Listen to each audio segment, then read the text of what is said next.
Bonsoir, j'espère que vous allez bien. Moi, je vais très bien par la grâce de Dieu. Comme je vous avais dit dans des précédentes vidéos, que ça m'arrivera quelquefois de prendre les questions des abonnés sur mes vidéos et d'y répondre. Là, je vais répondre à quelques questions que les abonnés ont posées sur la vidéo que j'ai mise sur YouTube. Abonnés YouTube, et même TikTok, hein, je vous apprécie vraiment parce que vous avez vraiment des questions. Voilà, je ne peux pas répondre à toutes les questions, mais ça me... Posez des questions. Quelquefois, je choisirai des questions comme ça et j'y répondrai. Surtout si ça éveille quelque chose en moi et qu'elles sont pertinentes. Donc là, c'est Tikyam 9058 qui me demande. Elle dit, j'ai une cousine qui a la plupart des caractéristiques citées dans la vidéo. Je parlais justement du caractère contrôlant et surveillant, tu vois. Curieux, les gens qui sont curieux, qui essaient de vous surveiller et qui veulent contrôler vos vies. Voilà. Donc elle dit qu'elle a une cousine qui est comme ça. Elle dit, mais ce qui me fait douter qu'elle puisse être sorcière, c'est qu'elle prie beaucoup, bien qu'imparfaite. Qu'en penses-tu? Elle n'est pas forcément sorcière, hein. Il y a des gens qui sont charnels, il y a des gens qui marchent par la chair.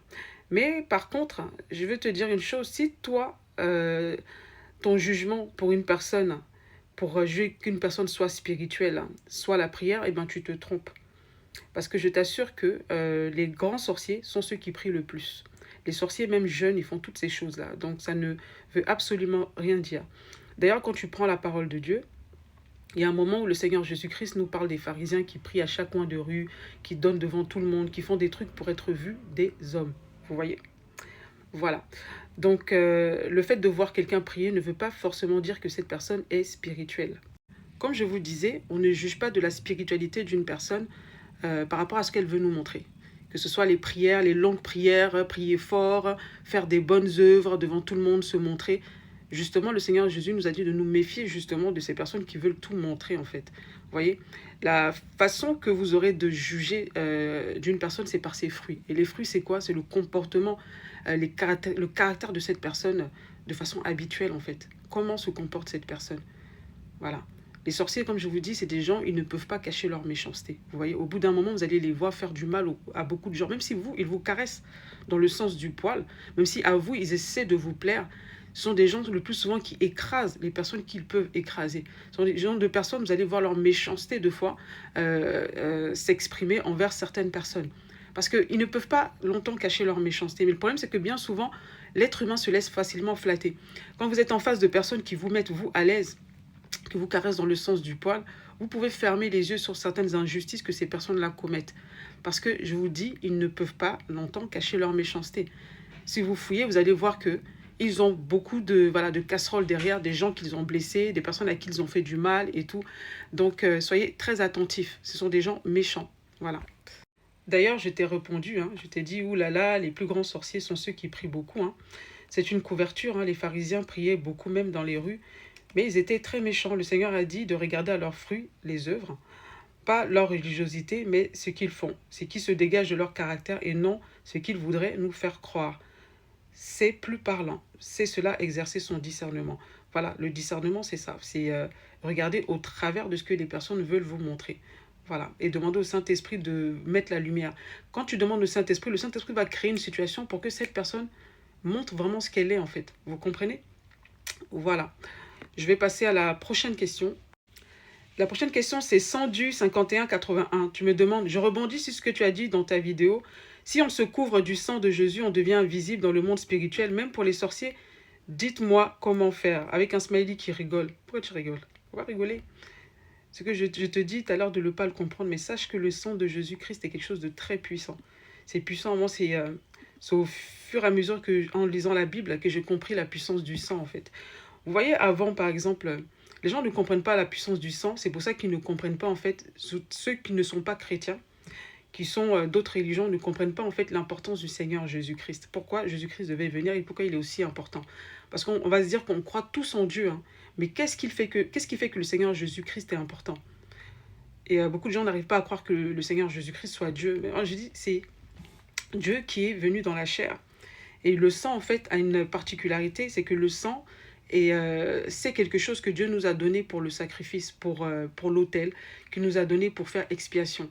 Le sang a une très grande importance. Vous pouvez voir dans toutes les cultures qui existent, hein, dans les spiritualités, il y a souvent des sacrifices. Les gens sacrifient les animaux, toutes sortes de choses. C'est parce qu'ils ont compris que le sang pouvait servir quelquefois à arrêter quelque chose, une malédiction, soit à purifier aussi, hein, de fois couper une malédiction, à ouvrir aussi des portes spirituelles et tout. Maintenant, le sang de Jésus. La Bible dit que le sang de Jésus nous a rachetés. Nous a rachetés. Maintenant, tu me demandes comment faire. Un truc tout simple, c'est de prier. La parole, elle est puissante, hein. Des fois, vous priez, vous ne vous en rendez pas compte de ce qui se passe dans le spirituel. Mais il se passe des choses dans le spirituel. Je vais te donner juste un modèle de prière que tu pourrais faire, par exemple, pour te couvrir du sang de Jésus. Tu peux prier et peux déclarer comme ça. Je te lis hein, ce que je t'ai écrit dans le commentaire. C'est sur la vidéo YouTube.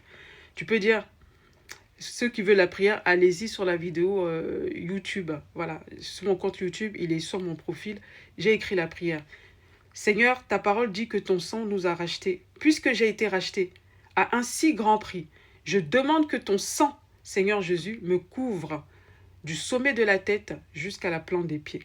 Que ton sang me rende invisible, intouchable et indétectable à l'ennemi. J'applique aussi ton sang sur toute la parcelle du lieu où je me tiens et qui fait office de domicile pour moi. Que ton sang couvre aussi tout ce qui m'appartient, ma famille comme mes biens. Merci Seigneur pour ta couverture. C'est en ton nom, Seigneur Jésus, que je te soumets cette demande. Amen. Voilà. Là, c'est le prochain commentaire. C'est pas vraiment une question, mais je voulais aborder ça. C'est Laura Poudou qui dit bonjour, j'en ai parlé dans la vidéo de Léa Robin, danger chrétien sous contrôle et sous surveillance. Je vais aller la regarder. Mais le pire, c'est que le but, c'est parfois, c'est-à-dire détruire. Ah oui, ils sont toujours là pour détruire. Hein. Le sorcier n'est pas là. Les agents du diable ne sont pas là pour s'amuser avec vous. Ils sont là pour vous détruire. C'est leur but principal. Et le Seigneur Jésus-Christ nous a dit, hein, ils sont là pour nous voler et nous détruire. Bien souvent, vous oubliez le vol. C'est pour ça que je n'ai pas arrêté de vous parler de vol. Parce qu'il y a le vol qu'on oublie. On sait qu'ils sont là pour nous détruire. Ou des fois même, on oublie qu'ils sont là pour nous détruire. Mais il y a le vol et il y a la destruction aussi. Et les gens d'église sont impliqués fortement. Bien sûr que les gens d'église sont impliqués fortement. Je n'arrête pas de dénoncer ça. Les sorciers qui sont au milieu de chrétiens, dans les églises, dans les groupes de prière. Et je t'ai répondu justement, j'ai dit merci pour votre commentaire très édifiant. Bah oui, effectivement, ces sorciers-là se déguisent aussi en frères. La Bible en parle, hein. L'apôtre Paul en parle, l'apôtre Jean en parle, l'apôtre Pierre en parle.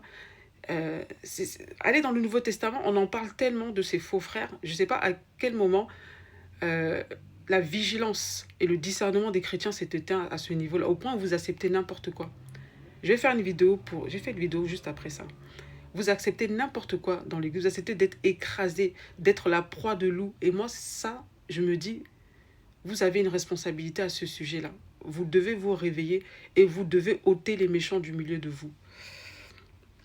Donc je réponds, je dis effectivement, ces sorciers-là se déguisent aussi en frères, mais leurs œuvres témoignent pour eux. Ils sont manipulateurs, diviseurs, intrigants, surveillants des autres, contrôlants, des menteurs. Bref, ils infiltrent nos assemblées et installent un climat de défiance entre les gens et de la lourdeur dans la prière. Ils volent les grâces et les bénédictions, ce sont des vrais pirates en fait. Vous voyez, mais nous les laissons détruire au lieu de les ôter du milieu de nous, comme le recommande la parole. Il faudrait déjà savoir les discerner. Voilà. Et ça, c'est votre responsabilité de discerner ces loups-là et de protéger le troupeau. Quand je dis le troupeau, ce sont les frères, de protéger tout le monde. Et le fait de voir des injustices et de laisser ces gens-là prospérer au milieu de nous, vous êtes coupable parce que vous vous associez à eux, en fait, en quelque sorte. Voilà. Je vais passer à la prochaine question. Là, j'ai... la dernière question, c'est pas une question, mais c'est un texte d'un abonné ou une abonnée, je sais pas, yeux ouverts, 1981, qui me dit « J'ai une connaissance qu'elle a fait confiance à une femme d'église, car elle parlait toujours de la Bible et priait souvent et donnait des cours bibliques. Et impliquée à l'église et très serviable. Mon amie a cru qu'elle était chrétienne, elle l'a invitée plusieurs fois chez elle. Depuis lors, sa maison est gravement hantée, elle est obligée de jeûner chaque jour pour pouvoir vaquer un peu. La dernière fois que je l'ai parlé, elle m'a dit que sa maison était en vente, car jeûnait chaque jour et ses esprits qui la tourmentent, elle n'en peut plus. » Combien de fois je vais vous dire d'arrêter de croire que parce qu'une personne prie beaucoup et à l'église est forcément spirituelle. Ayez du discernement. C'est pour ça qu'il faut que vous travaillez votre discernement. Parce qu'il y a beaucoup de gens qui vont à l'église, hein, ils font beaucoup de choses, mais niveau prière personnelle, étude de la Bible, zéro. Ils n'ont aucune intimité avec le Seigneur. Donc quand c'est comme ça, on peut facilement vous avoir. Ayez un temps de prière personnelle tous les jours, d'études de la Bible tous les jours. Sinon, ces gens-là, ils vont vous avoir en fait. Ils sont infiltrés dans nos églises.